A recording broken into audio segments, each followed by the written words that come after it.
అనంతపురంలో సిపిఐ నేతలు ఆందోళనకు దిగారు. కేంద్ర ప్రభుత్వానికి వ్యతిరేకంగా నిరసన చేపట్టారు. దేశవ్యాప్తంగా పెంచిన పెట్రోలు, డీజిల్, గ్యాస్ ధరలను వెంటనే నియంత్రించాలని డిమాండ్ చేశారు. ఈ మేరకు స్థానిక టవర్ క్లాక్ సెంటర్లో తోపుడు బండ్లపై బైకులను విక్రయిస్తూ వినూత్నంగా నిరసన తెలిపారు. ఇక మరింత సమాచారాన్ని మా ప్రతినిధి రవితేజ అందిస్తారు.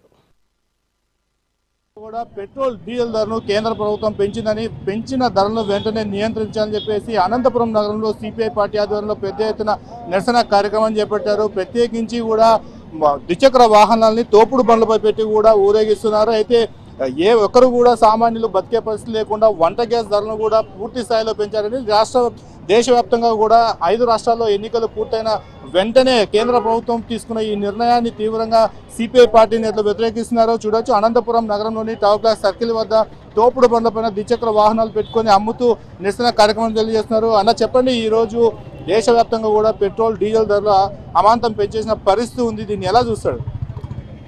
ఈరోజు దేశవ్యాప్తంగా భారత కమ్యూనిస్ట్ పార్టీ సిపిఐ ఆధ్వర్యంలో మరి దేశవ్యాప్తంగా పెట్రోల్ డీజిల్ ధరలు పెంచి పేద ప్రజలు పైన అధిక భారం మోపుతున్నటువంటి కేంద్ర ప్రభుత్వం వైఫల్యానికి నిరసనగా ఈరోజు కమ్యూనిస్ట్ పార్టీల ఆధ్వర్యంలో పెద్ద ఎత్తున ఆందోళన కార్యక్రమాన్ని పిలుపునివ్వడం జరిగింది.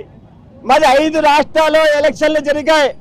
5 రాష్ట్రాల ఎలక్షన్లో పూర్తి రిజల్ట్ వచ్చిన వెంటనే నరేంద్ర మోడీ మరి కేంద్రంలోని బీజేపీ ప్రభుత్వం దేశవ్యాప్తంగా పెట్రోల్, డీజిల్, వంట గ్యాస్ ధరలు ప్రజల మీద భారం వేసింది. మరి ప్రతిపక్ష అక్కడ ఉన్నటువంటి రాష్ట్రాల ఎలక్షన్ జరిగినప్పుడు ఎక్కడా కూడా ప్రచారంలో మేము పెట్రోల్, డీజిల్, వంట గ్యాస్ ధరలు పెంచుతామని ఎక్కడా చెప్పినా పాపాన పోలే. మరి ఫలితాలు వచ్చిన వెంటనే ఈరోజు ప్రజలపైన భారం వేస్తున్నారు. మరి ఈరోజు దేశంలో ఎక్కడా లేని విధంగా మన రాష్ట్రంలో 113 రూపాయలు పెట్రోల్ ధరలు అమ్ముతున్నారు.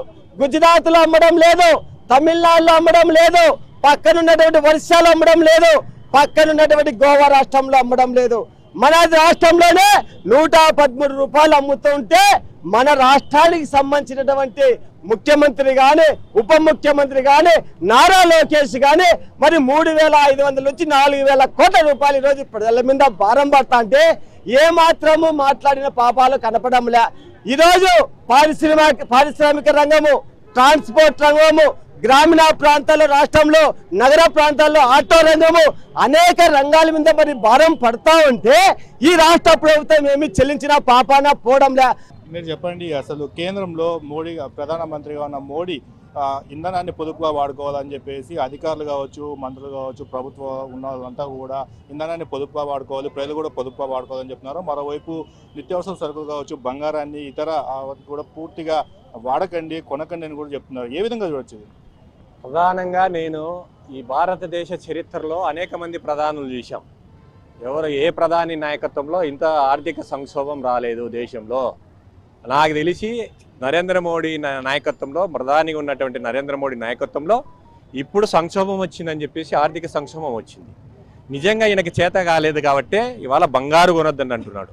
బంగారు కొనకపోతే వాళ్ళు పెళ్ళిళ్ళు ఎలా చేస్తారో, తమ కూతుర్లు కావచ్చు, ఏదైనా ఫంక్షన్స్ జరుపుకోవాలంటే ఎలా అవుతుంది? ఇది సరైనదేనని చెప్తున్నాం. ఏదైనా ఇలాంటి లోటు ఉంటే ఆ లోటు లేకుండా పూడ్చాలే తప్ప ఇలా బంగారు కొనొద్దండి అని చెప్పేసి కళ్ళబొల్లి మాటలు చెప్పి స్టేట్మెంట్లు ఇవ్వడాన్ని మేము తీవ్రంగా ఖండిస్తూ ఉన్నాం. అదే పద్ధతిలోనే 5 రాష్ట్రాల్లో ఎన్నికలు అయిపోయిన తర్వాత ఈరోజు పెట్రోల్, డీజిల్ ధరలు విపరీతంగా పెంచుతారు. దేశవ్యాప్తంగా ఏ రాష్ట్రాల్లో కూడా మరి ఈ యొక్క పెట్రోల్, డీజిల్ ధరలు పెరగవు. ఆంధ్రప్రదేశ్లో మాత్రమే పెరుగుతాయి. నాకు తెలిసి ఆంధ్రప్రదేశ్లో ఎవరు ప్రభుత్వం ఉన్నది? నరేంద్ర మోడీ వాళ్ళ ప్రభుత్వమే కదా, మరి కూటమి ప్రభుత్వమే కదా. మరి ఈ రాష్ట్రంలో కూటమి ఇట్లా పెట్రోల్, డీజిల్ ధరలు పెంచుతూ ఉంటే ఈ రాష్ట్రంలో కూటమి ప్రభుత్వం ఉన్నట్లా చచ్చినట్లా? ఇది కూడా చంద్రబాబు నాయుడు, పవన్ కళ్యాణ్ కూడా ఆలోచన చేయాలి. అదేవిధంగా ప్రధానంగా ఇవాళ కాన్వాయ్లను కూడా తీసివేయాలని చెప్పి చెప్తున్నారు. ఇది మంచి పరిణామం, ఇది స్వాగతించినప్పటికీ ఇన్నాళ్ళు మీరు ఏమి ఏడుస్తూ ఉన్నారు? ఇన్నాళ్ళు మీకు తెలియదా ఈ దేశంలో ఆర్థిక సంక్షోభం రాబోతుందని చెప్పేసి? ఇచ్చలివిడిగా ఇవాళ కాన్వాయ్లు వద్దు అని చెప్పేసి సంకేతాలు ఇస్తానో, నువ్వేమో విదేశాల టూర్లు మానలే. విదేశాల టూర్లకు లక్షల రూపాయల, కోట్ల రూపాయల తగలబెడతా ఉన్నావు. మరి దాని మీద కూడా నువ్వు విదేశాల టూర్లు కూడా మానుకోవాలి కదా. విదేశాల టూర్లు చేయడం ద్వారా ఏం ఉద్ధరిస్తానో ఈ దేశానికి? అందుకోసం నేను చెప్పే నీతుల్ని ఆచరణలో పెట్టాలి. నువ్వేమో కాన్వాయ్లు బంద్ చేస్తావు, విదేశాలకి ఫ్లైట్లలో లక్షల రూపాయలు ఖర్చు పెట్టి వెళ్తావు. ఇది సరైనది కాదు. నాకు తెలిసి నరేంద్ర మోడీ నాయకత్వంలో ఇలాంటి ఆర్థిక సంక్షోభం రావడం దురదృష్టకరం. ఈ దేశ ప్రజలు చేసుకున్నటువంటి కర్మ. ఇది సిపిఐ నేతలు చెప్తారు. దేశవ్యాప్తంగా పెరిగిన వంట గ్యాస్ ధరలు అలాగే పెట్రోల్ డీజిల్ను వెంటనే ధరలు తగ్గించాలని చెప్పి డిమాండ్ చేస్తారు. ఆర్థిక పరిస్థితి దేశవ్యాప్తంగా ఆర్థిక సంక్షోభం రావడానికి కేవలం ప్రధానమంత్రి మోడీనే కారణమని చెప్పేసి కూడా మండిపడుతున్న పరిస్థితి. కెమెరామెన్ అఖిల్తో రవితేజ, మెగా 9 న్యూస్, అనంతపురం.